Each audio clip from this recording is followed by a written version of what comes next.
So hello, good afternoon mga kalodi. So ayun mga kalods, galing ako sa market. So dinayo ko kayo para makabili ako ng isda. So tawag dito ay Filipino market sa Bata mga kalodi. So ayun mga kalods, para makakain tayo ng isda, so kailangan natin sadyain yung lugar na yan. So bumili ako ng salmon mga kalods. So ang binili kong salmon, puro laman yan mga kalodi. So ayan. So, 71 yan mga kalodi. So, kung apatak, pag kinonvert mo sa pera natin, higit 1,000 or 1,000, mga ganyan ang price niya. So, puro naman yan. So, isisigang ko yan mga kalodi.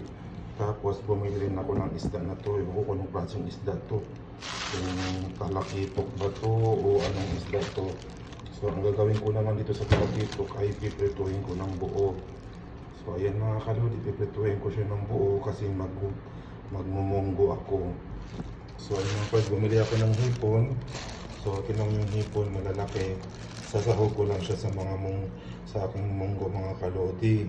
So ayan, dahil meron akong munggo. So pinalambutan ko ng aking munggo. Hahaluan ko ng hipon at dahon ng ampalaya. So ayan mga kalods ang aking binili sa market. So thank you for watching mga kalodi. Bye bye.